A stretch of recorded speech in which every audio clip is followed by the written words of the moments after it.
Good morning. Good morning. Thank you.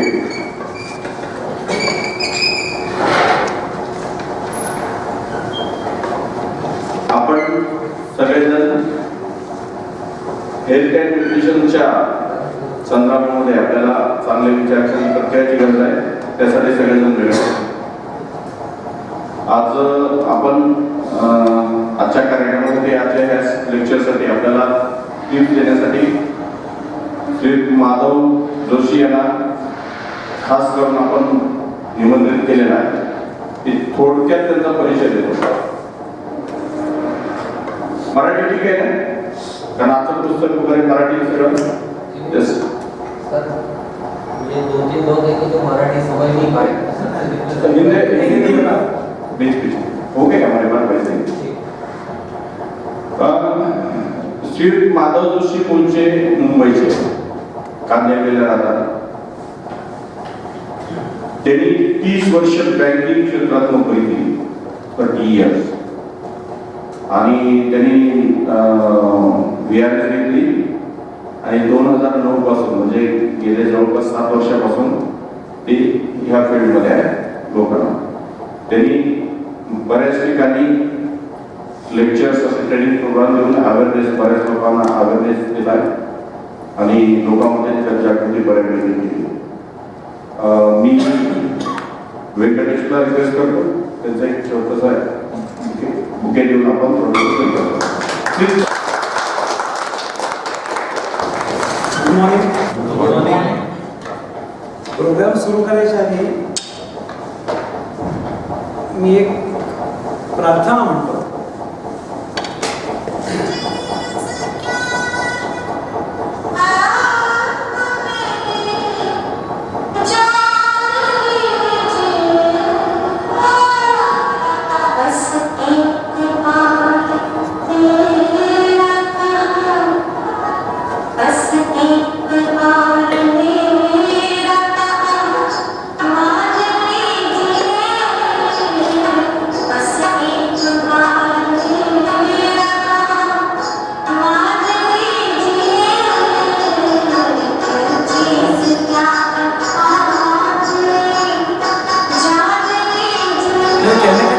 यही है, दिल चीज क्या है आप मेरी जान लीजिए, बस एक बार मेरा कहा मान लीजिए. आप में से कितने लोग चाहते हैं कि मरते वक्त उनके शरीर में कोई बीमारी न हो? मरेंगे तो सभी, डॉक्टर भी मरेगा, पेशेंट भी मरेगा. कितने लोग हाथ ऊपर करें कि शरीर में कोई बीमारी न हो, मरना तो एक दिन जाना ही है. अरे वाह, खुद को बधाई करें, एक बार अप्रिशिएट करें. लेकिन ये खोखला एप्रिसिएशन है. इस एप्रिसिएशन में कोई दम नहीं है, कोई जान नहीं है. तो जान कैसे डाले इसमें? मैं इधर जाऊं या उधर जाऊं, जो मन में सवाल खड़ा होता है, मैं क्या करूं? संकल्प तो बहुत तगड़ा था, मेरा भी संकल्प बहुत तगड़ा था 1981 में. जबकि IDBI का काम करने के बाद 8-6 घंटा नौकरी करने के बाद 2 घंटा आधा घंटा मैं रुग्ण सेवा करता था. 6 बजे IDBI काम खत्म होता था. KEM हॉस्पिटल जाता था, सेंट जॉर्जेस हॉस्पिटल जाता था, बॉम्बे हॉस्पिटल जाता था. हमारी टीम थी. काम क्या था? मेडिकल नॉलेज कुछ नहीं, बस जाके किसी भी जो मरीज है उसके बाजू में बैठो और उसको बोलो हेलो, बस इतना ही काम था. 3 साल मैंने काम किया. 81, 82, 83 इतने मरीज देखे, इतनी बीमारियां देखी, इतनी परेशानियां देखी. एक बार अगर बीमारी किसी को पकड़ लेती है तो न कि सिर्फ उस व्यक्ति को परेशानी है, उसका सारा जो फैमिली है, फैमिली मेंबर्स है, सारे लोग परेशानी में खींचे चले जाते हैं. फिर मैंने तय किया मेरे शरीर में कोई बीमारी नहीं. पहली बात. आज जब मैं मरूंगा, अगर मैं उस समय में सेलिब्रिटी बना, वैसे थोड़ा थोड़ा मैं सेलिब्रिटी बन रहा हूँ अभी, अगर उस समय बहुत तगड़ा सेलिब्रिटी बना और मेरी न्यूज अगर डेथ की न्यूज पेपर में आए तो कैसी न्यूज हो, ये बंदा मरा क्यों? कुछ था नहीं मरने जैसा, कुछ था नहीं मरने जैसा, क्यों मरा? मेरा ये संकल्प है तो दरवाजा लाऊंगा. मेरा ये संकल्प है जिंदगी में कभी डॉक्टर का मुंह देखना ना पड़े. डॉक्टर का दूसरा नाम क्या है पता है? क्या नाम? डॉक्टर का दुसरा नाम क्या? साऊंड बंद करून नका फार वेळ. तुम्ही यम नाव ऐकलं? यम ऐकलंय का नाही ऐकलंय? चेहरा एकदम ब्लॅक बघा म्हणले का नसेल ऐकलं काही चांगलं गेलं. यमाचा रोल काय आहे आपल्या आयुष्यामध्ये? What role Yama plays in our life? प्राण हरण करता है. डॉक्टर को यमाचा सहोदर यानी यम जिस उदर से निर्माण हुआ है उसी उदर से डॉक्टर भी निर्माण हुआ है. फर्क उतना ही है, डॉक्टर पैसा भी लेता है और प्राण भी लेता है. यम सिर्फ फोकट में प्राण लेता है. तो डॉक्टर का मुंह कभी देखना ना, ये मेरी ख्वाहिश थी और है. Am so high that you never get bored. इतना तगड़ा संकल्प था. लेकिन हुआ क्या? हर जनवरी 1 हम क्या संकल्प करते? इस साल तो 5 किलो वजन घटाना ही है, जो भी है. तो या तो पहले साल के जो जूते या ट्रैक सूट है या तो नया खरीदा हुआ. मकर संक्रांति नहीं देखी जाती. मकर संक्रांति तक पैकअप करके ऊपर. उसी तरह मेरा जो संकल्प था कि मैं मरूं तो सेहतमंद, निरोगी, हेल्दी मरूं.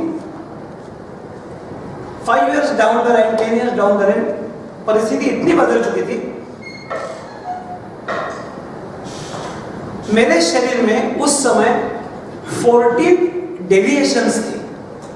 रोग नहीं थे टचवुड, लेकिन रोगों की शुरुआत थी. क्या थे deviations? Acute acidity, 24 hours acidity, acute hair fall, chronic fatigue. मेरा हीमोग्लोबिन 12.5 था.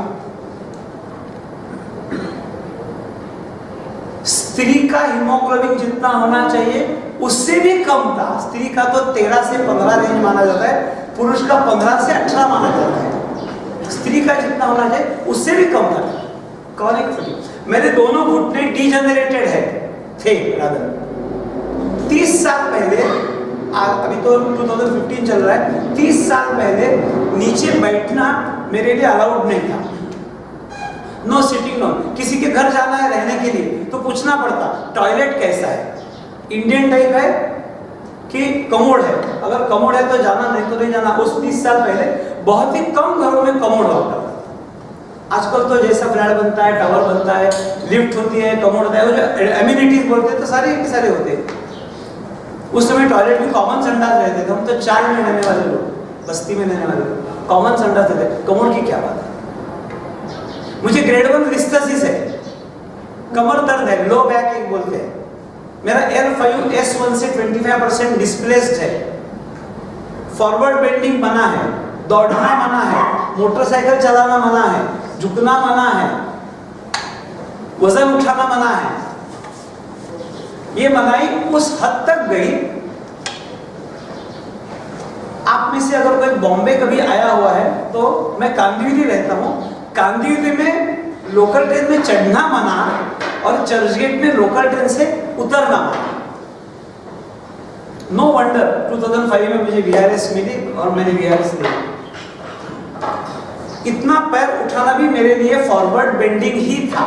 फॉरवर्ड बेंडिंग ये जरूरी नहीं कि आप झुको, पैर भी ऊपर उठाओ तो फॉरवर्ड बेंडिंग ही होता है. It is forward bending.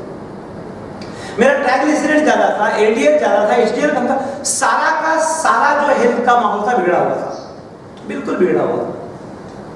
और मेरा संकल्प था कि मुझे कभी डॉक्टर के पास जाना ना पड़े, डॉक्टर का मुंह नहीं देखना पड़े, जब मरूं तो मैं निरोगी हूं. क्या हुआ इस संकल्प का? कहां का कहां रह गया? आपके सामने एक ऐसा व्यक्ति खड़ा है जो 1981 में 14 सब्जेक्ट्स में फेल हुआ था. 14च्या 14 विषयात मी नापास विद्यार्थी होतो. एक बार मुझे अप्रिशिएट करो. आप बोलो ये क्या बात है, आप फेल्यूर को कोई अप्रिशिएट करता है क्या?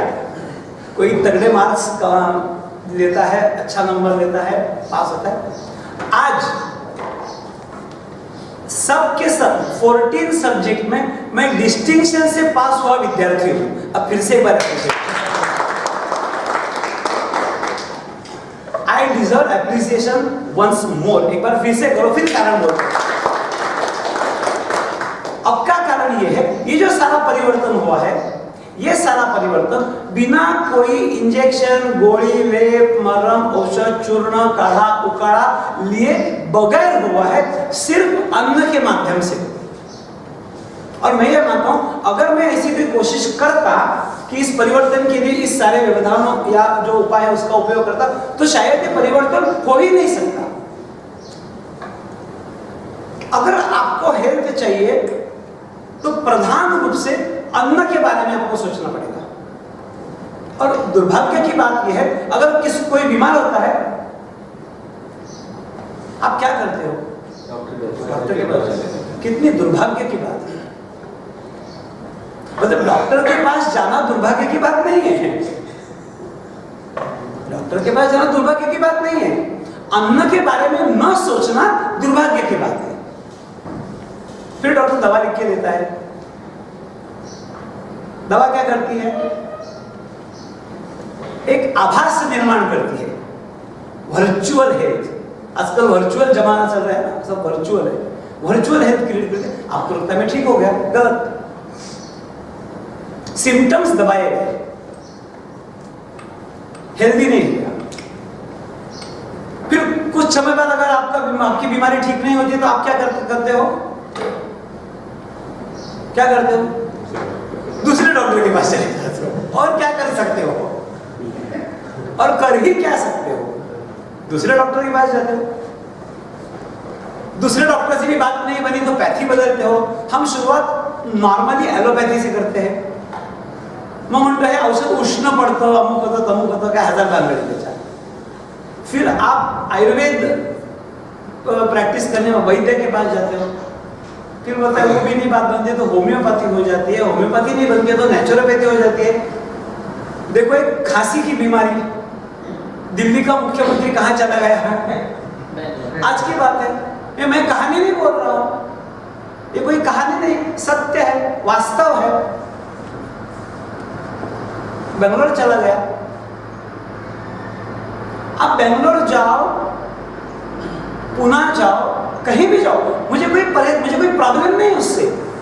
आप जो खाना खाते हो उसके बारे में गौर करो, वो आप ना करो तो कहीं जाने से काम नहीं होगा। बस काम तो यही होने वाला है। ताजमहल में लिखा है ना, अगर जन्नत कहीं है तो यही है, यही है, यही है। तो आरोग्य आपको चाहिए तो यही इसी छत के नीचे मिलेगा, इसी प्रीमाइसिस में मिलेगा। आपको किसी हॉस्पिटल या हेल्थ सेंटर या स्पा मजा करने के लिए जाओ, मजे लेने के लिए जरूर जाओ, आरोग्य के लिए जाने की जरूरत नहीं। फिर आरोग्य क्यों बिगड़ता है? आरोग्य बिगड़ता क्यों? मुझे लंबर स्पॉन्डिलाइटिस है, मतलब मुझे कमर दर्द है। अगर मैं किसी बुआ, बाबा, साध्वी के पास जाऊं, वैसे तो मेरा नेचर नहीं है ऐसे जाने का, अगर मैं जाऊं और उनको पूछो बाबा व्हाई मी, सारा संसार छोड़ के मेरी कमर में ही दर्द क्यों है? बाकी तो लोग भले चंगे दौड़ते हैं, कूदते हैं, उछलते हैं, खेलते हैं, भाई मेरे नसीब में ऐसा क्यों? तो बाबा ध्यान में चला जाएगा और बोला बेटा इस जन्म के पहले जन्म में तू सासू माँ था, मदर इन लॉ, तू अपने डॉटर इन लॉ को लात से मारा इसकी कमर में। तो अपने भारतीय संस्कृति में कर्म और कर्म का फल, इसका बड़ा महत्व है, अहम है। तो उस कर्म का फल इस जन्म में तू भोग रहा है, इसलिए तेरे कमर में बीमारी। अभी आपकी इंस्टीट्यूट है, 5 से 6 लोग काम करते हैं। कोई डॉक्टर होगा आपके यहाँ, बीएमओ होगा, हमारे यहाँ बीएमओ बैंक मेडिकल ऑफिसर बोलते हो, आपके यहाँ दूसरा कोई नाम होगा। अब उसके पास चले जाओ, बोले क्या है ना, ये पोस्चर रिलेटेड प्रॉब्लम है। कंप्यूटर के सामने आप कैसे बैठते हो, वजन उठाते समय घुटनों में झुकते हैं, कमर में झुकते हो, उसका एक नियम होता है कि ये सारी जो एक्शंस है उस लेने का एक साइंस है। वो साइंस के जो रूल है आप वो फॉलो नहीं करते हो, इसलिए आपको ये बीमारी होती है। तो अपना एक तर्क देगा। आप वैद्य के पास चले जाओ, मैं गया हूं, वैद्य बोलेगा शरीर में कफ, वात और पित्त ये त्रिदोष रहते हैं। उसमें से वात नाम का जो दोष है उसका अगर प्रकोप होगा तो हो सकता है आपके हड्डी से कनेक्टेड बीमारी कुछ हो सकती है। तो आप किसी भी प्रैक्टिशनर के पास उसका एक अपना तर्क होगा कि आपको ये बीमारी क्यों हुई है। आप मेरे पास आओ, इतने सारे तर्क है, पहले ही कंफ्यूजन बड़ा है तो मुझे और उसमें कंफ्यूजन डालना है। तो इसलिए मैंने क्या सोचा, ये नया कंफ्यूजन है। सर पूछ रहे थे कि ये 7.4 लफड़ा क्या है। कफवात पित्त तो सुना है, जंतु बैक्टीरिया वायरस सुना है, कहीं ना कहीं ज्यादा सुना है, लेकिन कुछ न्यूज़पेपर में पढ़ते हो, मैगजीन में पढ़ते हो। ये 7.4 क्या लफड़ा है।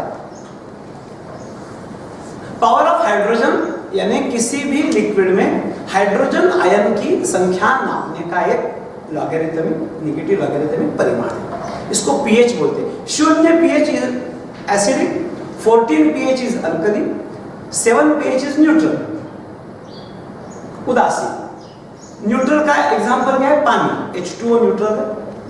हाइड्रोक्लोरिक एसिड एसिडिक है, 0 की तरफ जाता है। कॉस्टिक सोडा NaOH अल्कली होता है। जब आपके शरीर का जो खून है उस खून का पीएच जब तक 7.4 है तब तक आपको आरोग्य मिलेगा। जिस क्षण वो 7.4 से नीचे आएगा आपके शरीर में ऐसी स्थिति पैदा हो जाएगी, उससे बीमारी पैदा होगी। बीमारी पैदा होने के बाद आप बीमारी खत्म करने के लिए कितने भी सारे उपाय करो, मुझे कोई आपत्ति नहीं है, लेकिन खून का पीएच रिस्टोर करने की कोशिश न करना यह मेरे लिए आपत्तिजनक है। शायद ही किसी ने आपको बताया होगा कि खून की पीएच की वजह से शरीर में बीमारी पनपती है। डॉक्टर बोलेगा जंतु से बीमारी पनपती है, because of germ, bacteria, virus शरीर में। अगर आपके लिए कारण रीजन जंतु है तो आप क्या करोगे, जंतु को मारने की, हटाने की कोशिश करोगे। जो जंतु है उसको हटाओ, अगर चाहो तो उसको भी हटाने की घाई करने की कोई जरूरत नहीं। ब्लड का पीएच बढ़ाओ, ब्लड का पीएच रिस्टोर हो जाएगा तो जंतु अपने आप मर जाएगा। 7.4 इज अ प्रोटेक्शन शील्ड। कर्ण को जैसे कवच कुंडल जन्मजात मिले थे ना, जन्मता है उसको कवच और कुंडल, उसको तो जो उसका प्रोटेक्शन करते थे, वैसे खून का पीएच 7.4 होना यह आपके लिए कवच कुंडल जैसा है। अगर उसमें छेद आता है तो जंतु मल्टीप्लाई होते हैं। उस जंतु को एसिडोफिलस बैक्टीरिया ऐसे बोलते हैं। एसिड यानी आम्ल, फिलस यानी प्रेम। आम्ल प्रेमी जंतु की संख्या, तादाद इतनी बढ़ती है शरीर में कि शरीर रिएक्ट करता है, और दुर्भाग्य से उस रिएक्शन को आप रोग समझते हो। गलती इतनी गंभीर है, गलती इतनी फंडामेंटल है, एक बार आपकी दिशा चूक गई तो आपका रिजल्ट चूकेगा। आपको टेम्परेचर आ गया, बीमार, ताप आ गया, हाई फीवर को आप रोग मानते हैं, प्रॉब्लम मानते हैं? मानते हैं? मैं नहीं मानता, मैं नहीं मानता। आपको डिसेंट्री, डायरिया हुआ, तुम्ही ते पुस्तक नंतर वाचा बरं, आता नका वाचा। तुम्ही काय बोलतो तिकडे लक्ष द्या। डिसेंट्री, डायरिया हुआ, आप क्या देते हो? एंट्रोक्विनॉल, बायक्विनॉल, लोमोटिल, 2 गोळ्या खाल्ल्या, डोळडोळ थांबलं, बरं वाटलं। स्थिति बद से बदतर हो गई। आप जिसे रोग मानते हो, मेरी दृष्टि में रोग है ही नहीं। वो शरीर ने खुद को बचाने के लिए जो व्यवस्था की है, आप उस व्यवस्था को रोग मानते हो। मैं उस व्यवस्था को बॉडी का विजडम मानता हूं। डायरिया क्यों होता है? अपने पेट में, इंटेस्टाइन में पर्टिकुलरली ऐसी कोई एक टॉक्सिसिटी या जो भी बढ़ता है जो शरीर के लिए कॉम्पैटिबल नहीं है। इसलिए शरीर पानी रिवर्स ड्रॉ करता है। इंटेस्टाइन में से पानी शरीर में जाने की व्यवस्था है एक्चुअल में। लार्ज इंटेस्टाइन का काम क्या है? जो भी बचा हुआ पानी रहता है वो रिसाइकल करो, फिर से शरीर में अब्सॉर्ब करो और जो मल विष्ठा है उसको ड्राई करके एक्सक्रीट करो। उसमें जब कोई पॉइजन आ जाते हैं, संसर्ग हो जाता है, तो शरीर में से पानी निकाला के वो जो मल है उसको डाइल्यूट किया जाता है, प्रेशर बढ़ता है, सेंसर्स पर प्रेशर आता है, आपको संडास होने की भावना होती है, आप बार बार संडास होते हैं। कचरा पॉइजन शरीर से बाहर फेंकने की व्यवस्था यानी डायरिया। अगर शरीर पॉइजन बाहर फेंक रहा है तो दवा लेके आप क्या करते हो? उसको रोकते हो। अब ये काहे का विजडम? ये काहे का विजडम?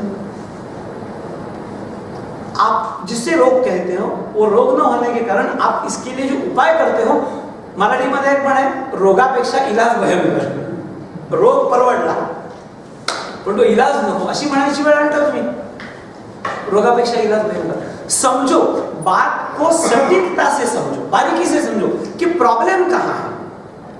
प्रॉब्लम जंतु में नहीं है, प्रॉब्लम बैक्टीरिया में नहीं है, प्रॉब्लम आपके खून में. जब जब खून का पीएच नीचे जाता है तब तक बॉडी में 5 सिस्टम्स है, physical 2, chemical 3, respiratory system, urinary system physical है, phosphate system, carbonate system, protein system chemical है. पांचों सिस्टम एक्टिवेट होके आपका पीएच प्रोटेक्ट करता है, वो होता है प्रोटेक्ट, लेकिन उनके प्रोटेक्शन अवेलेबल कराने की भी एक हद होती है. अगर आप हद से बाहर जाते हो तो स्थिति बिगड़ती है और रोग का रिएक्शन शरीर पर दिखता है. तो मुझे लंबर स्पॉन्डिलाइटिस क्यों हुआ? क्योंकि मेरे लंबर में जितना स्ट्रेंथ कैल्शियम की वजह से था वो स्ट्रेंथ कम हो गया. स्टेप बाय स्टेप मैं बोलूंगा, समय बहुत कम है, ध्यान से सुनो. स्ट्रेंथ कम हुआ इसलिए वो जो वर्टिब्रा है उसको पकड़ के रखने की जो व्यवस्था है वो ढीली पड़ गई. व्यवस्था कमजोर क्यों हो गई? क्योंकि उसमें जो कैल्शियम था वो वहां से हट गया. कैल्शियम क्यों हटा? खून का जो पीएच गिरा, यानी पीएच गिरने से खून एसिडिक होता है, पीएच बढ़ने से खून अल्कली होता है. पीएच गिरने से जो अम्लीयता निर्माण हुई वो अम्लीयता न्यूट्रलाइज करने के लिए मेरे लंबर में से, कमर में से कैल्शियम खींचा गया. उसकी वजह से मेरा लंबर वीक हुआ. उसकी पकड़ ढीली होने से वो वर्टिब्रा आगे निकल गया. डॉक्टर के पास जाओगे वो पट्टा देगा पहनने को, बोलेगा ये मत करो, वो क्या न करो इतना बोलेगा. मेरी जो व्यवस्था है वो डगमगा गई है, उसको स्ट्रेंथनिंग कैसे करें ये कोई व्यवस्था. पेन किलर दिए जाते हैं और पट्टा दिया जाता है, बस लंबर स्पॉन्डिलाइटिस के लिए इतना ही उनके पास एक व्यवस्था है. ट्रांसफॉर्मेशन की हद मैं आपको बताता हूं. जिस व्यक्ति के घुटने 30 साल पहले डिजेनरेट हो चुके थे वो आज वज्रासन में घंटों बैठ सकता है, कोई आपत्ति नहीं. अभी मैं ट्रैक सूट में नहीं, मैं योगा सिखाता हूं. आप में से कोई भी ट्राई करे, घुटने मोड़े बिना, विदाउट फोल्डिंग योर नीज, दोनों पाम जमीन को टच करके देखिए. सिर्फ आपके स्टाफ में कोई एथलीट होगा जो रिप्रेजेंट करता है कंपनी को, एकाध मतलब 1000 में एक, कोई भी उठे ट्राई करे घुटने मोड़े बिना. मैं घुटने मोड़े बिना मेरा पाम जमीन पर टच कर सकता. मुझे लंबर स्पॉन्डिलाइटिस है, माइंड वेल, कमर दर्द है, इतना रिपेयर्स हो गया कि आज जो इम्पॉसिबल लगता है, मेरा हीमोग्लोबिन 12.5 था, मेरा हीमोग्लोबिन आज 16 है, 16 है. मेरा ट्राइग्लिसराइड बढ़ा हुआ था वो कम हो गया. सारा का सारा माहौल चेंज, सारा का सारा माहौल चेंज. फिर खाने पीने में ऐसी क्या व्यवस्था है जिसकी वजह से बात बिगड़ती है, और ऐसी क्या व्यवस्था है उससे बात बनती है? वो आप जिसके पास कागज है, अभी मैं जो बोलूंगा वो लिख ले, सूत्र में लिखे. अगर आप सेहत चाहते हो, अगर आप सेहत चाहते हो तो ये 6 वस्तु आपको गटर में फेंकना पड़ेगा। You have to throw it in a gutter without discussing and arguing. उचलायची आणि गटारात फेकून द्यायची। आपल्यापैकी किती लोक साखर खातात? हात वर करा। शक्कर, कितने लोग शक्कर खाते हैं? हात ताट वर करा।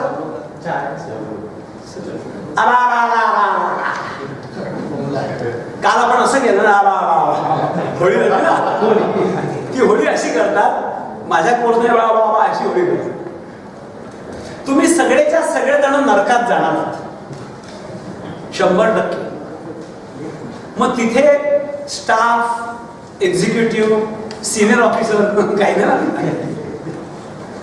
सर भारे किती रुबाब करू दे, काय अर्थ नाही। साखरेसमोर सगळे खोटे, साखरेला स्टाफ आणि मॅनेजमेंटला बरं नाही कळत। 146 रोग साखरेमुळे होऊ शकतात। 146 डिसीजेस पॉसिबिलिटी है शक्कर से हो सकते हैं। 146। दूसरा पदार्थ है चाय। मैं सर की केबिन में बैठा था, बोला ऑफिस की तरफ से क्या क्या दिया जाता है? तो बोला ऑफिस की तरफ से हमने ऐसा तय किया है कि सारे जो लोग हैं उनको जल्दी से जल्दी मसान पहुंचना है, उनको भी जल्दी है और हमको भी जल्दी है, इसलिए हमने चाय की व्यवस्था की है। अब पता नहीं मैनेजमेंट के मन में क्या बात है, इतनी जल्दी आपको क्यों मसान पहुंचाना है, लेकिन चाय पीना ये मसान पहुंचने की व्यवस्था है। आप में से जो नॉनवेज खाते हैं उनको पता होगा, नॉनवेज के 2 पार्ट होते हैं, एक हलाल और खटका। पता है क्या आपको? नहीं माहिती? खटका म्हणजे खाड, एक घाव 2 तुकडे। हलाल म्हणजे हळू हळू हळू हळू मारणार। हे चहा, कॉफी हे हळू हळू मारणार तुम्हाला। अगर आपको दूसरे को मारना है तो जरूर उसको चाय पिलाओ। बिल्कुल। आपके ऑफिस में भी प्रमोशन होता होगा, एक है पोस्ट खाली, दूसरे 3-4 लोग कॉम्पीट करेंगे, उसमें से अपग्रेड करने के लिए सुपरवाइजर बनना है। तो जो जूनियर है ना, आप बाहर वाले को मत बोलना जो कोर्स में अभी नहीं आए हैं उनको। सारे लोग अगर चाय पिलाना शुरू करेंगे तो मैनेजमेंट को नहीं भर्ती करनी पड़ेगी। आप जिसको हटाना चाहते हो ना अपने रास्ते में से, उसको चाय पिलाओ। सारे जो डॉटर इन लॉज है ना, उनको मैं बोलता हूँ अगर आपको मदर इन लॉ सास को खत्म करना है तो ज्यादा टीवी देखने की जरूरत नहीं, मेरा क्लास करो, मैं बताता हूँ। मैं कोर्स देता हूँ इस विषय पर कि सास को कैसे मारे और कोई परेशानी नहीं, कोई पुलिस केस होती नहीं, बस 3 बार चाय बिस्कुट दे दो उसको, बात खत्म है, सिंपल। मैं बात पूरी करता हूँ, फिर हम बिल्कुल सवाल जवाब करेंगे। पहले हम लिस्ट बनाए, साखरदारी, शक्कर, चहा, टी, कॉफी, पिकल म्हणजे लोणचं, पापड़, कोई भी bakery products, any bakery product on the planet except 7.4 से बना हुआ।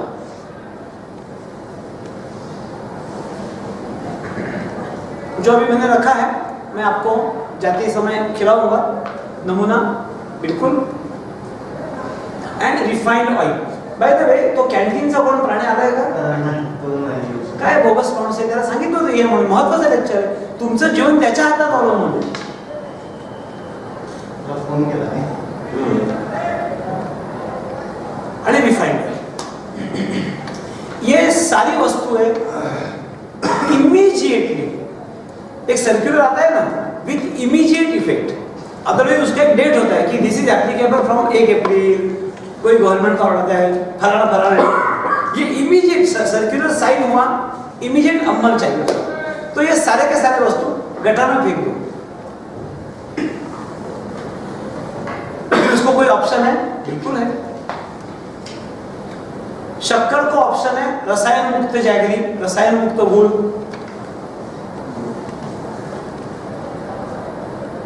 मध, डेट सिरप, स्टीविया, ये ऑप्शन है शक्कर को। चाय को ऑप्शन है उकाड़ा।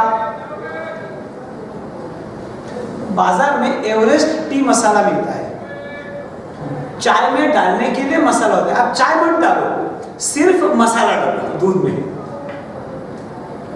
उबालो, उसमें या तो जैगरी डालो, गुड़ डालो, या 2 ड्रॉप स्टीविया डालो। मैं सारे के सारे पदार्थ में लाया हूं आपको बताने के लिए कि ये कोई कल्पना नहीं है। मैं किसी चंद्र मंगल सूर्य की बात नहीं कर रहा हूं, मैं नासिक की बात कर रहा हूं। ये सारे के सारे पदार्थ नासिक में अवेलेबल है, आपके सामने रखे हुए आपको देखने के लिए। 2 ड्रॉप स्टीविया डालो, स्वीट का स्वीट। स्टीविया ये एक स्वीटनर है, लेकिन ये प्राकृतिक स्वीटनर है। ये प्राकृतिक स्वीटनर है, एक पौधा होता है, उस पौधे की जो पत्तियां होती है उसे एक्सट्रैक्ट किया हुआ, वो भी पानी में उबाल के, अल्कोहल में नहीं।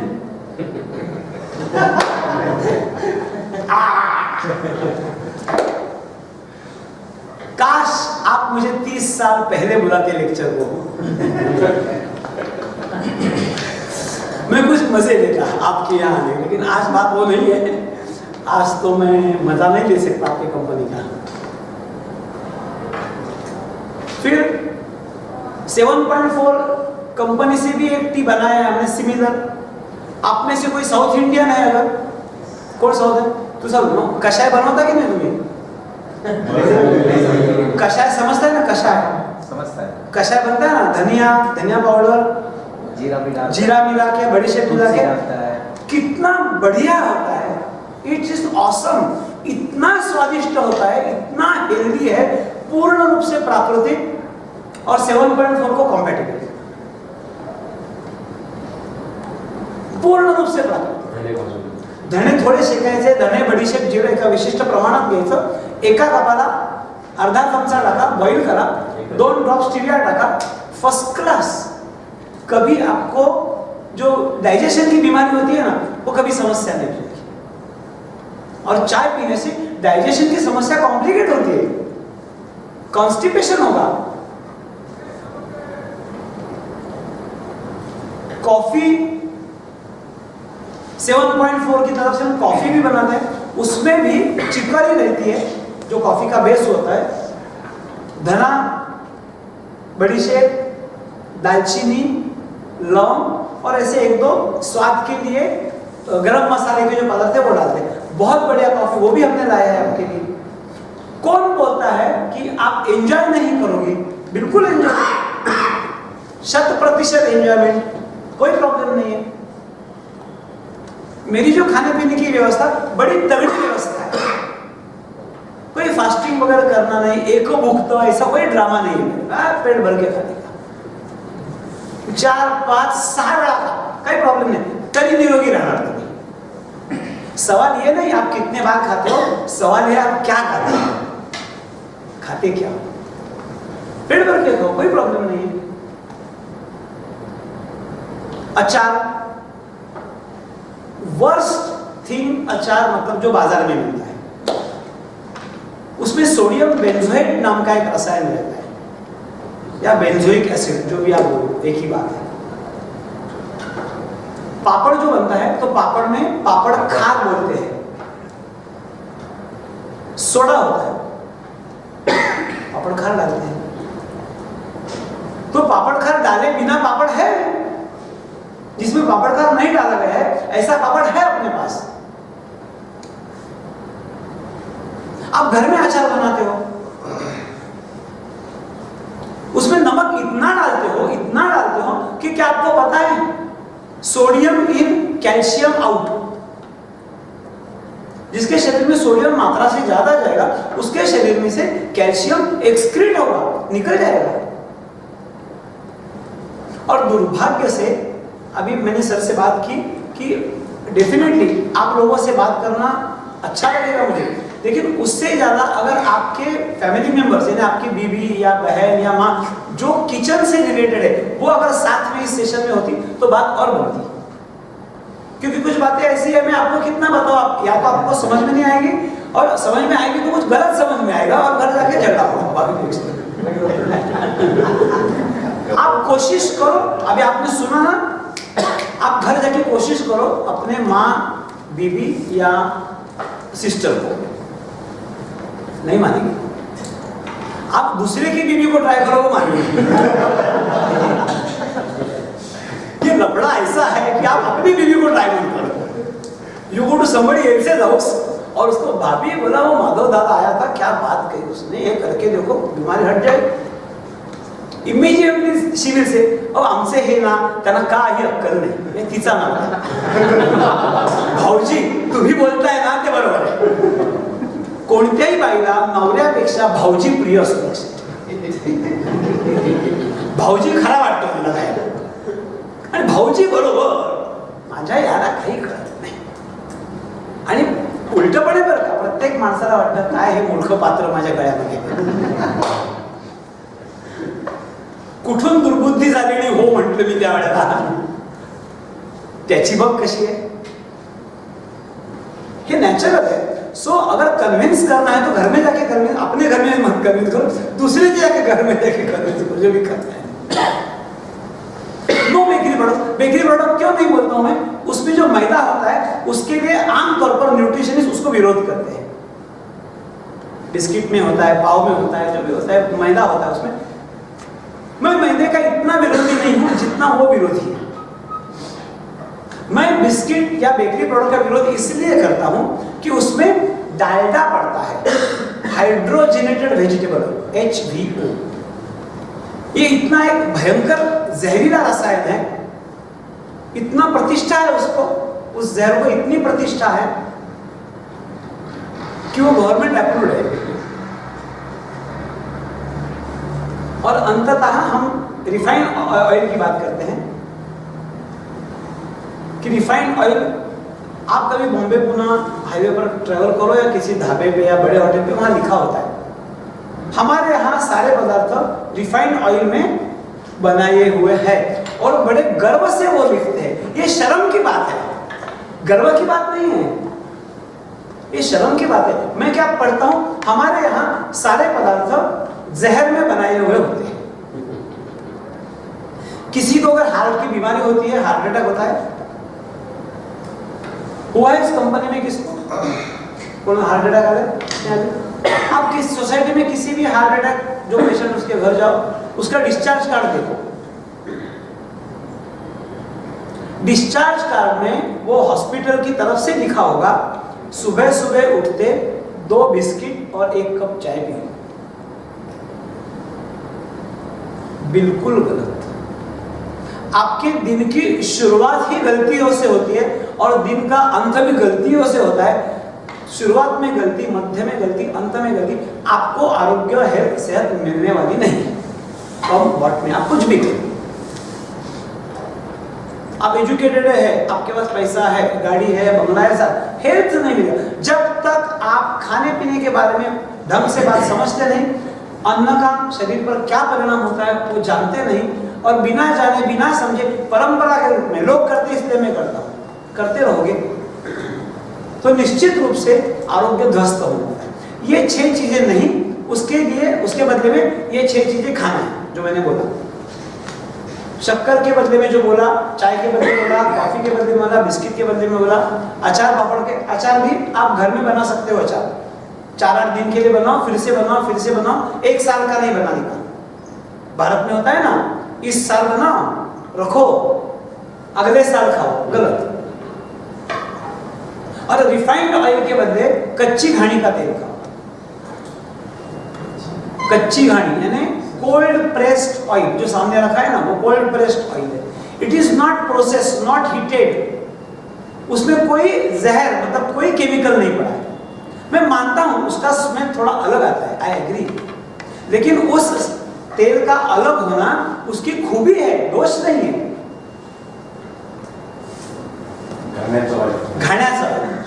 घाण्यावरचं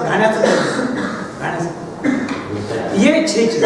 और कौन सी 4 वस्तुएं आपके घर में, आपके खाने में कम से कम एक बार होनी चाहिए? एक नाचनी, रागी। रागी समझते हो? नाचनी, नागली, नागली। दूसरी वस्तु है मशरूम। त्या तुझ्या कॅन्टीन वाल्याला सांग ना मशरूम सूप द्यायला, काय प्रॉब्लम है? देखो मैं आपको जो व्यवस्था देने वाला हूं ना, अगर आप ये मैनेजमेंट से, आप भी मैनेजमेंट से, आपका बजट नहीं बढ़ने वाला है। उसी बजट में मैं आपको ऐसी व्यवस्था दूंगा कि सारे के सारे जो स्टाफ है, मेंबर्स है, उनके सारे के सारे प्रॉब्लम हट जाएंगे। एक बार अप्रिशिएट करो मुझे। ऐसी व्यवस्था दूंगा कि बिना बजट बढ़े सारे के सारे लोगों के सारे हेल्थ प्रॉब्लम छू हो जाएंगे। इसलिए मैंने बुक लिखा, उसका नाम है आरोग्याचा महामार्ग, express way to health and mind. गली बिली नाही, महामार्ग आहे माझा। नुसतं आवडून सोडलं की तुमचं आरोग्य मिळालं। मशरूम झालं। तिसरा पदार्थ है यीस्ट। यीस्ट YEAST, यीस्ट, दाने मिलकर। अब ये मत पूछो कैसे यूज करने का, अगर सर अनुमति दे, आपके जो स्पाउसेस है, फैमिली मेंबर्स है, उनके साथ जब मैं बात करूं तब विस्तार से बात करूं कि यीस्ट का किचन में कैसे यूज होता है। और अंततः पनीर, लास्टली पनीर।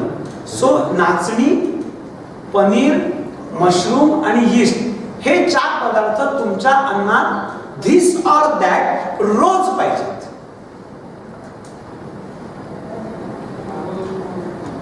रोज पाहिजे। आणि हे 6 पदार्थ नको, त्याच्या बदल्यात हे 6 पदार्थ पाहिजे। अगर ये तो प्लिंथ हुआ, अब उसके ऊपर इमारत चलेगी। ये तो प्लिंथ, आज तो 1 घंटा 1.5 घंटे का जो सेशन है, क्वेश्चन आंसर है, उस पर इतनी बात मैं आपसे कहता हूं। अब मैं कुछ रोगों की बात करूंगा। खाने पीने में फॉल्ट होने से क्या रोग पैदा हो सकता है?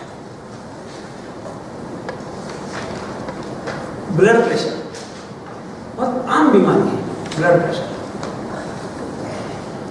Anybody suffering from blood pressure? BP है?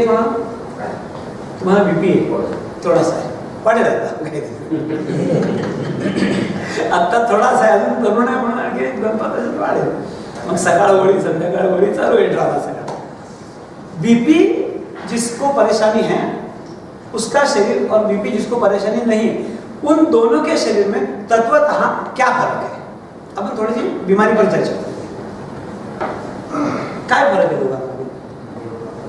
तुम्ही मिशी ठेवली, त्यांनी मिशी काढली, असा फरक है। बीपी से कुछ लेना देना नहीं है। एक मुच्छड है, एक बिन मुच्छड है। एज मध्ये फरक आहे। नानाची टांग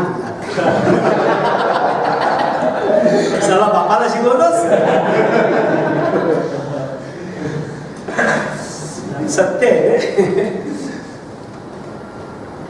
इस व्यक्ति के शरीर में जो ब्लड वेसल्स है, रक्तवाहिनी, वो हार्डन हुए हैं। ब्लड प्रेशर का अर्थ क्या है समझो। शरीर के रक्तवाहिनी से ब्लड घूमता रहता है, सर्कुलेट होते रहता है, बराबर? कैसे होता है सर्कुलेट? अपना जो हृदय है, हार्ट है, वो कॉम्प्रेस होता है, आकुंचित होता है, एक दबाव क्रिएट होता है, फिर उस दबाव से खून वेसल्स में से ढकेला जाता है। जब खून वेसल में घुस जाता है तो वेसल्स थोड़े से एक्सपांड होते हैं, खून आगे निकल जाता है, वो फिर अपने नॉर्मल स्थिति में आ जाते हैं। नॉर्मली ऐसा होता है और होना चाहिए। लेकिन अगर आपके वेसल्स के वॉल्स रिजिड हो गए, हार्ड हो गए, तो वो आने वाले ब्लड को जगह देने की बजाय उसकी जगह रोकेंगे, अवरोध करेंगे, अड़थड़ा निर्माण करना। तो होता क्या है, उस ब्लड को आगे जाने से प्रतिरोध होने की वजह से वो जो प्रतिरोध है वो उल्टा हृदय पर चला जाता है। वो हृदय सेंस करता है मैं धकेला, लेकिन वो आगे नहीं जा रहा है। आगे जाना जरूरी है, आदमी मर जाएगा अदरवाइज। खून खून का सप्लाई नहीं हुआ तो आदमी मर जाएगा। तो हृदय क्या करता है, और जोर लगा के हैया, वो और ताकत लगा के खुद को कंप्रेस करता है और जैसे तैसे वो खून उस ब्लड वेसल से, रक्त वाहिनी से आगे ढकेल देता है। ये जो जोर लगा के हैया है ना, ये एक्स्ट्रा ब्लड प्रेशर जो 80-120 से ऊपर होता है, 130 है, 85 है, 140 है, 90 है, ये जो एक्स्ट्रा प्रेशर ब्लड को घुमाने के लिए, हृदय को खुद को आकुंचित करने के लिए लगता है, ये वो ब्लड प्रेशर है। फर्क क्या है, इसके भी शरीर में हृदय है, इसके भी है हृदय, दोनों में हृदय है, दोनों वाहिनी है, नली का है, सारा सेम है, लेकिन इसका हार्डन है, इसका हार्डन नहीं है। अब सवाल ये उठता है, उसका हार्डन क्यों? अब डॉक्टर के पास जाओ, डॉक्टर गोली लिख के देगा और बात उसके लिए खत्म होगी। कुछ चाचू बोलेगा चाय छोड़ो, पानी छोड़ो, सिगरेट छोड़ो, बोलेगा, लेकिन हाँ देखो होता है तो छोड़ दो, बोलेगा, वो भी बोलेगा, नहीं ऐसा नहीं, लेकिन जितनी अहमियत देनी चाहिए उतनी अहमियत दी नहीं जाती। सवाल ये उठता है, उसके वेसल्स हार्डन क्यों हुए हैं? वो कारण जब तक दूर नहीं होता, आप जिंदगी भर टैबलेट ले लो, टैबलेट क्या काम करती है? उसको डायलेटेशन बोलते हैं, यानी कुछ पलों के लिए वो जो रक्त वाहिनी है थोड़ा सा एक्सपांड करती है ताकि ब्लड को अवरोध विरोध न हो, ब्लड आगे निकल जाता है, आपको आभास निर्माण होता है कि मेरा ब्लड प्रेशर कंट्रोल में है। ब्लड प्रेशर कंट्रोल में नहीं है, गोली लेने से किडनी पर जो असर पड़ता है वो बात अलग। सवाल ये उठता है कि हार्डनिंग क्यों हुआ? अगर आपको बीपी है, आप चाय छोड़ दो, चाय में टैनिक एसिड नाम का एक रसायन है, क्या आपको पता है टैनिक एसिड कौन से इंडस्ट्री में यूज होता है? Leather industries, very right. क्यों, क्या करता है टॅनिक एसिड लेदर इंडस्ट्री में? वो लेदर को मराठीत कमावणं म्हणतो, त्या टॅनिक एसिड मध्ये ते ठेवतात, बुडवतात, हार्डन होता है। खेत में कोई जानवर मरा पड़ा है, 8-10 दिन, महीना, 15 दिन में वो खत्म हो जाएगा उसका चमड़ा, लेकिन आप चमड़े के बेल्ट डालते हो, जूते डालते हो, 10-10, 15-15, 20-20 साल उसको कुछ नहीं होता। क्यों नहीं होता है? वो प्रोसेस्ड है, टैनिक एसिड में प्रोसेस्ड है, इसलिए वो खराब नहीं होता। लेकिन वही टैनिक एसिड जब आपके वॉल को टच करता है तो वॉल भी वो हार्डन करता है। टैनिक एसिड का जो कण है उसके लिए मरे हुए जानवर की चमड़ी या इस मुच्छड़ की चमड़ी, उसमें कोई फर्क नहीं है। उसका काम है हार्डन करो। उसको विजडम नहीं है, अरे ये आदमी है, जिंदा है, उसका नहीं करने का, वो नहीं करता, वो हार्डन करेगा। आप चाय पीते जाओ, चाय पीते जाओ। क्या आपको पता है, एक्सेप्ट फ्यू ब्रेन सेल्स और शरीर में ऐसे कोई खास वेरी वेरी स्मॉल नंबर में कोई पेशी है ऐसे कि जो जन्म से जो मिलते हैं वो वैसे के वैसे रहते हैं। बाकी का शरीर सारा 99% शरीर हर 90 दिन पूर्ण रूप से बदलता है। क्या आप ये जानते हो? Every 90 to 120 days 100% चेंजेबल जो बॉडी है वो हर 90 डेज में चेंज होती है। जो नई बॉडी बनती है, बॉडी किससे बनती है? आपके जो सेल्स है, रॉ मटेरियल क्या है? आप जो खाना खाते हो, गलत खाना गलत बॉडी, गलत खाना गलत बॉडी, बार बार आप गलत खाने की वजह से हर 90 दिन आपको हेल्दी बनने का ऑप्शन ओपन होता है, आप उसको क्लोज करें। जिसको बीपी है वो 90 दिन के लिए चाय छोड़ के देखे। माझं सगळं काम एक घाव दोन तुकडे, बाप दाखवणे तर श्राद्ध कर या कॅटेगरीतला माणूस आहे। एक कावळा होता, एक चिमणी होती, एक राजा होता, एक राणी होती। मी गोष्ट सांगायला नाही आलेलो आहे तुम्हाला, मी सायन्स घेऊन आलेलो आहे तुम्हाला सांगायला। तुमच्या शरीरात काय घडते ती बायोकेमिस्ट्री सांगते मी तुम्हाला, ही कल्पना नाहीये। आटपाट नवर होतं, एक गरीब ब्राह्मण राहत होता, अशी ह्याच्यातली पुराणातली किंवा सत्यनारायणच्या कथा नाही सांगत मी तुम्हाला, हे प्युअर सायन्स आहे। हार्डन हुए पेशी डीजेनरेट होकर शरीर से बाहर निकल जाएंगे। बाद में जो खाना होगा उसमें अगर टैनिक एसिड नहीं है तो बिना टैनिक एसिड से बने हुए नए पेशी फ्लेक्सिबल हो गए, आपका बीपी पूर्ण रूप से कम होगा पता नहीं, लेकिन निश्चित आप उसमें रिलीफ पाओगे। क्योंकि चाय या टैनिक एसिड ये एक ही वस्तु नहीं जिसकी वजह से बीपी हुआ है, और ढेर सारी वस्तु है। तो मुझे देखना पड़ेगा उस व्यक्ति को क्या क्या उसके शरीर में है, क्या क्या जाता है और क्या क्या बंद करता है। लेकिन जब मैं चाय के बारे में बोल रहा हूँ इसलिए मैं चाय को कनेक्ट कर रहा हूँ। स्ट्रेस से बीपी बढ़ेगा, कैलोरी टॉक्सिसिटी से बीपी बढ़ेगा, ग्लूकोज अगर शरीर में ज्यादा होता है तुम्हारा ब्लड थिक हो जाता है, ब्लड थिक होने की वजह से बीपी बढ़ेगा। बीपी बढ़ने के हजार कारण है। अभी मैं चाय और बीपी के बारे में बोल रहा हूँ, इसलिए आपको लगेगा कि एक ही कारण है क्या, तो चाय छोड़ दिया बात खत्म। नो, ब्लड शुगर भी देखनी पड़ेगी आपको। एक एक वस्तु जो मैं मना कर रहा हूं वो एक एक रोग, आप एक एक क्या हजारों रोग शरीर में पैदा करते हैं। टैनिन दूसरी वस्तु चाय में है, सारे लोग जानते हैं टैनिन है चाय में। माधव जोशी अकेला नहीं जानता चाय में टैनिन है। खाने में आयरन रहता है। आप बोलते मैंने पालक पनीर खाया आज, पालक में आयरन है, कैल्शियम में प्रोटीन, पनीर में प्रोटीन है, कैल्शियम है। लेकिन क्या आप जानते हैं जो आप आयरन खाते हैं उसमें से शोषण योग्य आयरन कितना है और शोषण अयोग्य आयरन कितना है? क्या आपका कैंटीन वाला जानता है ये बात? आपको शोषण अयोग्य आयरन खिलाने से आपका हीमोग्लोबिन नहीं बढ़ने वाला है।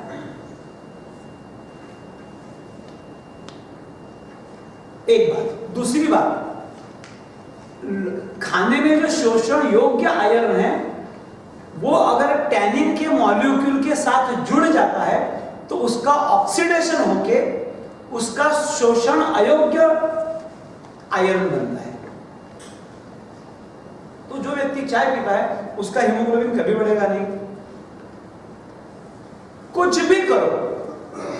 आज तारीख क्या है? 7। जिसका हीमोग्लोबिन, अभी कुछ सर कह रहे थे कि टेस्ट हुआ लोगों का फलाना, जिसका हीमोग्लोबिन 11 है, 12 है, 13 है, वो चाय छोड़ के देखो 3 महीने बाद फिर से टेस्ट करो, 2 या 2.5 पॉइंट से हीमोग्लोबिन यूं बढ़ेगा उसका, विदाउट टेकिंग एनी टैबलेट। आपको अंदाजा नहीं है आप खुद के साथ कितना अन्याय करते हो।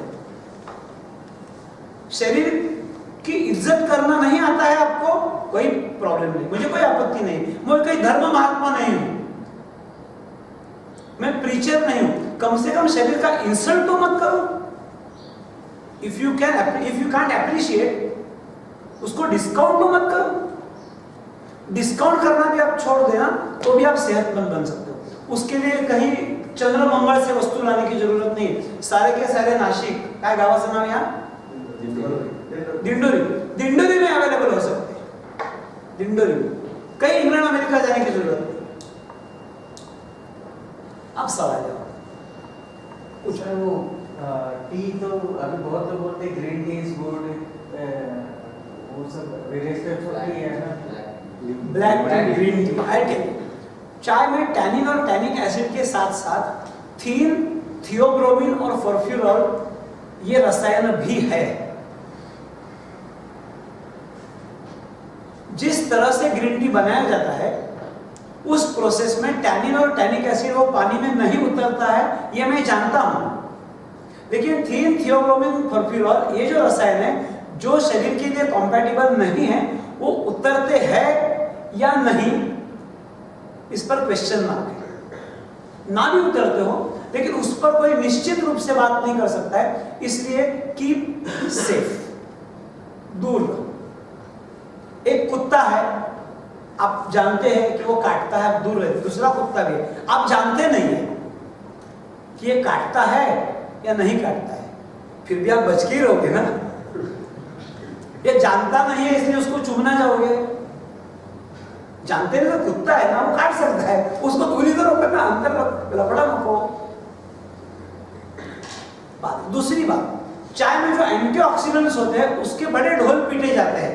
ये जो ग्रीन टी वाले जो लोग हैं ना, वो चाय, मैं जानता हूँ, मैं न्यूट्रिशनिस्ट हूँ, और चाय में एंटीऑक्सीडेंट्स है, और एंटीऑक्सीडेंट्स आपके सेहत के लिए बिल्कुल आवश्यक घटक है, ये मैं जानता हूँ। लेकिन वो घटक पेरू में भी है, आंवला में भी है। अगर आपको करना है, वो आंवला का जूस पियो सीजन में, या सॉल्टेड आंवला मिलता है ना, नमक थोड़ा होता है ज़्यादा उसमें, या मध में डुबाया हुआ आंवला है, गुड़ में, आंवला भी शक्कर में मिलता है, शक्कर में डुबाया हुआ आंवला भी मिलता है, वो कभी मत खाओ, वो कभी मत खाओ। गुड़ में डुबाया हुआ आंवला खाओ, कोई प्रॉब्लम नहीं। अगर एंटीऑक्सीडेंट की बात कर रहे हो तो उसके लिए चाय पीने की क्या जरूरत है? क्योंकि हम जानते हैं आंवला से नुकसान कुछ नहीं होने वाला है, लेकिन ये अनजान कुत्ता है, कौन सा आपका जो चाय पीते हो वो काट भी सकता है, नहीं भी काट सकता है, कौन रिस्क लेना, दूर ही रखो ना उसको। आणखी कोणाचा काही प्रश्न? आपने हाई ब्लड प्रेशर का बताया था, but in case of low blood pressure. Good question, मुर्गा होशियार है। हमारी दृष्टि में लो ब्लड प्रेशर ये रोग है ही नहीं, रोग माना नहीं जाता है लो ब्लड प्रेशर, लेकिन मौत हो सकती है, मतलब उसको रोग नहीं माना जाता है, लेकिन मौत हो सकती है। मेरा ब्लड प्रेशर सालों साल 70/110 था। आप नेट पर जाओ और causes of low BP type करो। आप जब घर जाओगे नेट पर टाइप करो causes of low BP. Low BP के लिए कोई भी कॉज बताया नहीं गया है। हाई बीपी के लिए ढेर सारे कॉज, स्ट्रेस है, फलाना है, ढमका है। लो बीपी के लिए कोई कॉज नहीं बताया गया है। मेरी दृष्टि में शरीर में कैल्शियम की मात्रा कम होने से लो बीपी की बीमारी पॉसिबल है। जब मेरे शरीर का कैल्शियम ढंग का हो गया, आज मेरा बीपी 80/120 है, जो सालों साल 70/110 था। उस समय मेरे शरीर में कैल्शियम की मात्रा कम थी। तो जिसको लो बीपी है उसका आहार मैं इस तरह से चेंज करूंगा कि कैल्शियम की मात्रा बढ़ेगी, उसका लो बीपी चला जाएगा। Then why we said low BP? क्योंकि वो हार्ट को इम्पैक्ट कर रहा है सर, लो कैल्शियम। क्या होता है, मसल्स प्रोटीन से बनते हैं, बरोबर है, लेकिन उसका कॉन्ट्रैक्शन कैल्शियम डिपेंडेंट है। मसल्स प्रोटीन से बनते हैं, सारा संसार जानता है, उसमें कोई दो राय नहीं है। लेकिन उसका जो आकुंचन है ना, देखो कुछ कुछ लोगों के पैर में क्रैम्प आते हैं, वो कैल्शियम डिफिशियंसी। तो आकुंचन होना ये जो क्रिया है, उसके लिए कैल्शियम की आवश्यकता है।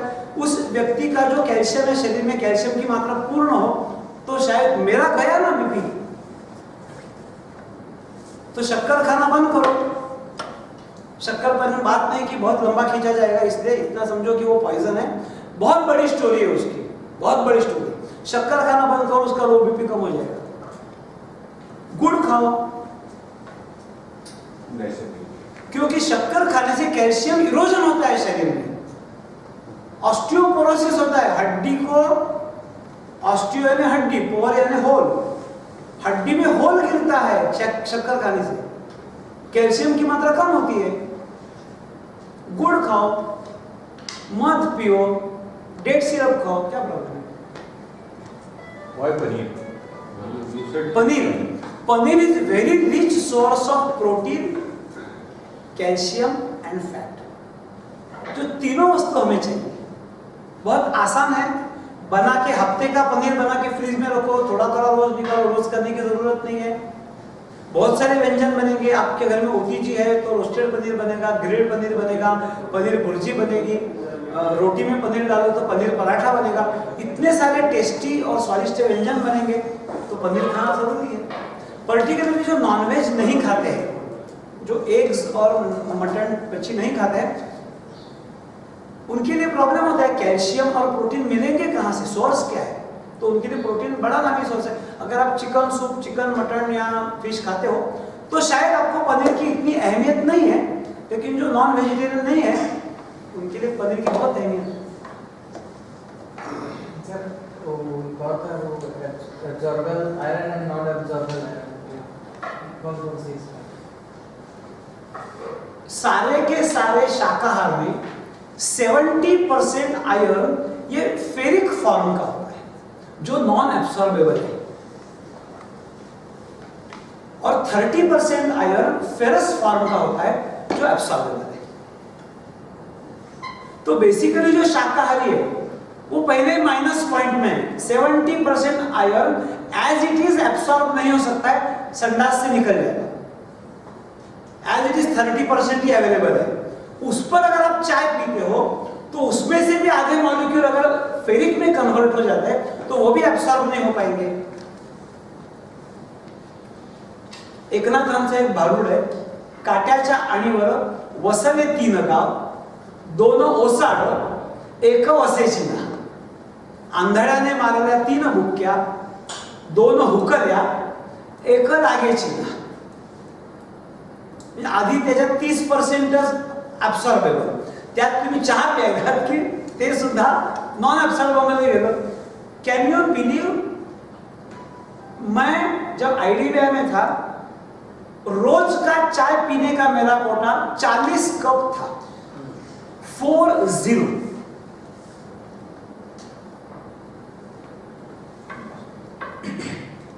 चहा, सिगरेट, तंबाखू, दारू सगळं खाऊन पिऊन 100 चुहे खाके बिल्ली चली हात म्हणतात ना, तसं माझी केस आहे. सगळं खाऊन पिऊन सगळं कमाल सगळं कंप्लीट झालेलं आहे माझं. आता मला पुष्पक विमान घ्यायला आलो तुकारामाचं, मी जायला तयार आहे. तृप्त धन्यो हम तृप्तो. 40 कप चहा पीत असेल. कॅप्स्टर माझा ब्रँड होता. का नाही हार्ट अटॅक होणार, का नाही इरोजन होणार, का कंबर जाणार नाही माझी. जब जागे तब सवेरा. देखो पता नहीं था, मैं जब लॉ सीखता था तो लॉ के फर्स्ट डिग्री में फर्स्ट लेक्चर में हमको बताया गया, ignorance of law is no excuse. आप कायदा जानते नहीं हैं, ये कोर्ट में डिफेंस रूप में एक्सेप्ट नहीं होगा. अगर ये व्यक्ति सोचे उसको मैं छुरा मार के खलास करूं और पुलिस स्टेशन में जाके बोलेगा आएगा छुरा मारने से पनिशमेंट होता है, मुझे मालूम नहीं था. अगर ये ऐसा बोलता है तो पुलिस उसे सुनने वाला नहीं है. तुम मालूम नहीं तो क्या हुआ, अंदर जाना है तुमको, कोई उसको चॉइस नहीं है. तो अगर आप बोले चाय पीने से कन्वर्जन होता है, मका वक्त ना, मेरे को मालूम नहीं है, फिर भी कन्वर्जन होगा. आप जानो या न जानो, साइंस को कोई लेना देना नहीं. आप क्या जानते हो, क्या समझते हो. सर इसके बारे में कैसे यूज करें डे टू डे लाइफ में कुकिंग. जो फर्मेंटेशन करते हैं ना, इडली, डोसा, ढोकला, पेन, वो हम क्या करते हैं, चावल या दाल को भिगो के 12 करके फिर पीसते हैं, फिर ओवरनाइट रखते हैं. उसके बजाय वो पीस के उसमें अगर यीस्ट डालो, 1 कटोरी बैटर के लिए 8 या 6 दाना यीस्ट घोल के डालो, तो जो 12 घंटे का काम है ना वो 4-5 घंटे में होता है. बात एक समय बचता है. और दूसरी बात है उसमें प्रचंड बी विटामिन की मात्रा बढ़ती है, जो 12 घंटे में नहीं बढ़ती है, वो 4 घंटे में बढ़ती है. फिर आप डोसा मतलब घावन म्हणतो ना मराठीमध्ये, धिरडाचं बेसनाचे धिरडं तुम्ही बनवताय. आपण काय करतो, टोमॅटो, कांदा, कोथिंबीर चिरून टाकतो, बेसनात पाणी टाकतो, आलं लसूण मिरची टाकतो, ढवळून तव्यावरची टाकतो. थांबा ना, थोडंसं यीस्ट टाकून ढवळून ठेवा, तासभर ठेवा, त्या थोडेसे बुडबुडे येतात, फसफसणार. तुम्हाला फसफसणं म्हणजे काय माहिती आहे, त्याच्यामुळे तुमच्याकडे फसफसच असतं सारखं, म्हणजे तिथे पण फसफसणार सगळं. ते फसफसलं की त्याचं धिरडं करा. अगर चपाती का आटा बनाना है तो चपाती के आटे में थोड़ा यीस्ट पनीर डाल के उसको डाव बना के एक गीले कपड़े में रखो आधा घंटा, फिर रोटी बनाओ सके, फिर उसमें आपको मिलेगा. So these are the ways you can use yeast. Increase B vitamin. B vitamin बढ़ने से आयरन कंपोनेंट बढ़ेगा शरीर का, हीमोग्लोबिन बढ़ेगा. आप थकोगे नहीं. होता क्या है, आप थक के घर जाते हो, दिन भर काम होता है, थक जाते हो, जाते जाते वाइफ को क्या बोलता है, अरे 1 कप चाय टाक पर. जो बी विटामिन कम होने की वजह से आप थक गए हो, चाय पीने से वही विटामिन और नष्ट होने वाला है और आप धंसते ही चले जाओगे. बुडत्याचा पाय खोलात म्हणतो ना, तुम्ही आणखीन त्या खड्ड्यातच जाणार, वरती येण्याचा काही चान्स नाही. प्रमोशन वरती म्हणजे तुम्ही ऑफिसमध्ये वरच्या पायरीवर जा, आरोग्यामध्ये तुम्ही खालच्या पायरीवर. So B12 and D3. D3 की बात छोड़ दो, क्योंकि जब तक आप सूरज में अच्छे से 15-20 मिनट रोज नहीं बैठते हो, सुबह के सुबह नहीं होगा. मेरा D3 कम है, मैं न्यूट्रिशनिस्ट हूँ, मैं बड़ा लंबा लेक्चर देके घूमता हूँ, मेरा D3 कम है. सुबह 6 बजे मेरा कोर्स शुरू होता है, 10 बजे तक चलता है. शाम को 5 बजे कोर्स शुरू होता है, 9 बजे तक चलता है. मैं जाऊँ कब धूप में, फिर मैं सप्लीमेंट्स लिया, क्या करेगा, सैचे मिलता है. देखो मैं किसी भी एडवांस टेक्नोलॉजी जो है उसे मुंह फेरने वाला नहीं हूं, लेकिन उसको समझो, जानो और फिर बस मेरी कहना इतना ही है. तुम्ही सांगितले की बेकरी प्रोडक्ट्स नाही जाणार, पण ईस्ट तुम्ही खास सांगते बेकरी प्रोडक्ट्स मध्ये बेकरी प्रोडक्ट मध्ये HVO आहे ना, डालडा आहे, वनस्पती तूप आहे, आणि मैदा. आणि मैद्याचा विरोध नाही मला तेवढा. डालडा HVO मध्ये काय टाकतात, HVO कशापासून बनतं, it is hydrogenated vegetable oil, तेल से बनता है. तेल में हाइड्रोजन डाला जाता है. What is hydrogen, hydrogen is acidity. Water का अगर इलेक्ट्रोलिसिस करोगे तो एक H बनेगा, एक OH बनेगा. ये जो H है ये एसिडिटी है. ये एसिडिटी जो हम शरीर में नहीं रखना चाहते हैं ज्यादा, वो एसिडिटी तेल में डाली जाती है. कॉस्टिक सोडा डाला जाता है, हाइड्रोक्लोरिक एसिड डाला जाता है, निकेल फॉर्मेट के इलेक्ट्रोड्स वापरे जाते हैं. इतना सारा जहर जब तेल में पड़ता है तब जाके वो डालडा बनता है, और वो डालडे से संसार के सारे बिस्किट बनते हैं.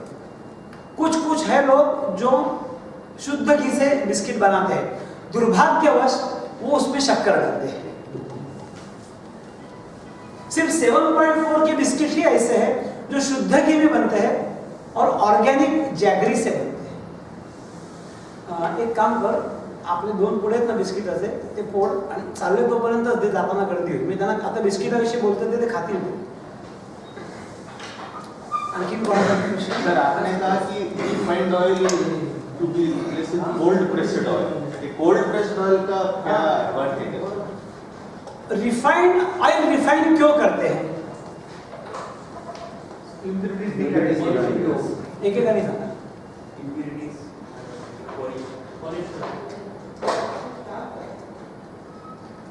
उसका शेल्फ लाइफ बढ़ाने के.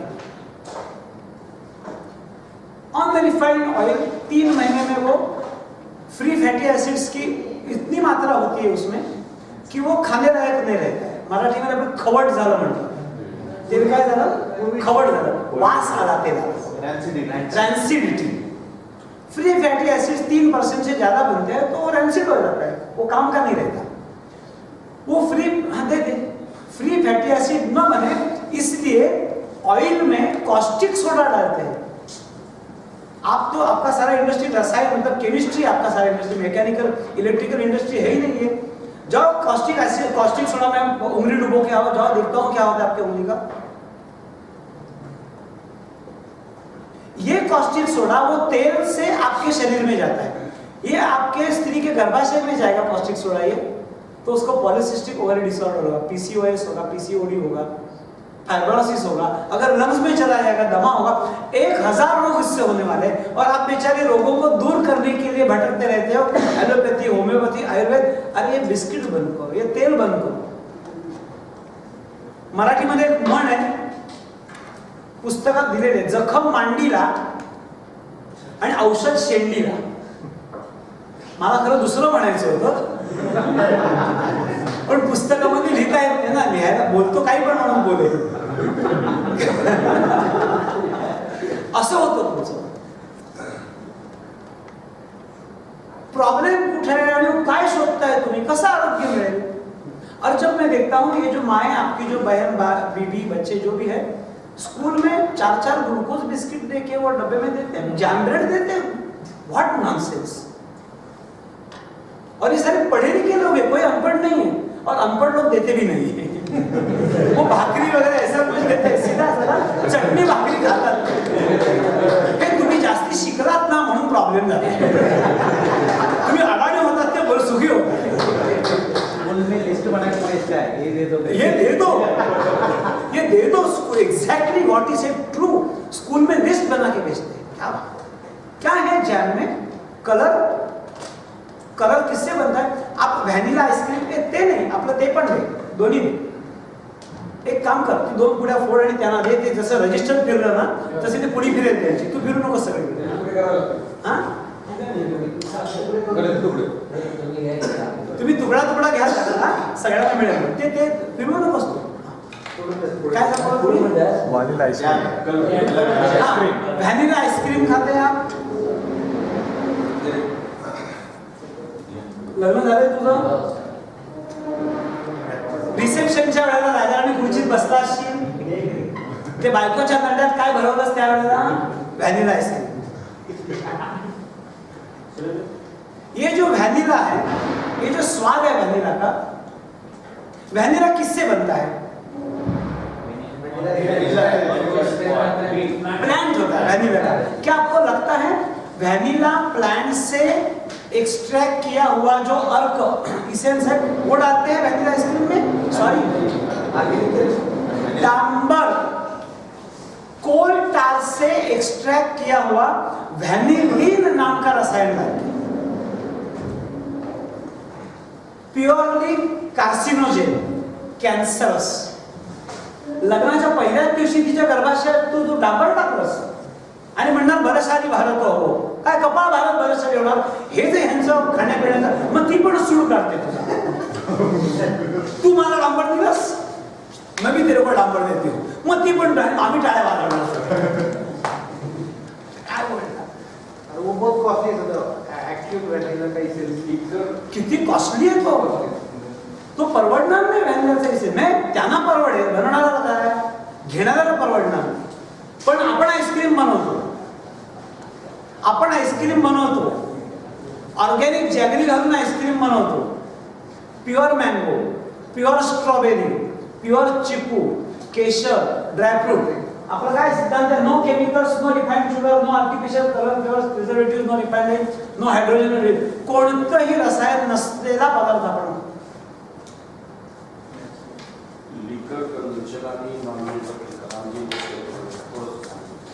मी नॉनव्हेजचा समर्थक आहे. मला नॉनव्हेज खूप आवडतं आणि मी नॉनव्हेज खातो. मी पूर्ण समर्थक आहे नॉनव्हेजचा. फक्त 2-3 कंडिशन आहेत. बात पॉइंट नंबर 1, जहां तक हो सके इंडियन स्टाइल में बनाया हुआ मत खाओ. तेल और मसाला उसमें ना, मतलब तेल मतलब पॉली अनसैचुरेटेड ऑयल एंड मसाला न हो. अगर खाना है तो बिना मसाला और सैचुरेटेड फैट के साथ खाओ. बिना मसाला और सैचुरेटेड मतलब घी के साथ खाओ, बटर के साथ खाओ. बटर मतलब वाइट बटर, घर का बटर, नॉट बाजार में मिलता है वो बटर. एक बात. दूसरी बात, उसके साथ अच्छी मात्रा में सूप और सैलड खाओ जब आप नॉनवेज खाते हो. और तीसरी बात, जहां तक हो सके दोपहर 2 बजे के पहले का. ये 3 बातें अगर ध्यान में रखो, और अगर आप कभी ऐसे खाने का व्यवस्था करोगे तो मुझे भी बुला लीजिएगा, मैं भी आऊंगा खाना खाने को. 9869473422 मेरा नंबर है. आपको कैसा लगा वो बिस्किट? नॉर्मल है. क्या बीमारी है बिस्किट? किसी भी बच्चे को, बूढ़े को, किसी को भी अच्छा लगेगा. इसमें कोई भी human made, man made chemical नहीं है. मेरा दृष्टि ये है कि सर के साथ बैठ के आपके खाने पीने का सारा माहौल ही चेंज करो, ताकि देखो आप जनवरी में, फरवरी में आपको कोई एग्जामिनेशन होता है, अगले साल देखो क्या फर्क पड़ता है. अगले साल आपको पता चलेगा माधुरी जी क्या बोलते हैं, आज नहीं पता चलेगा.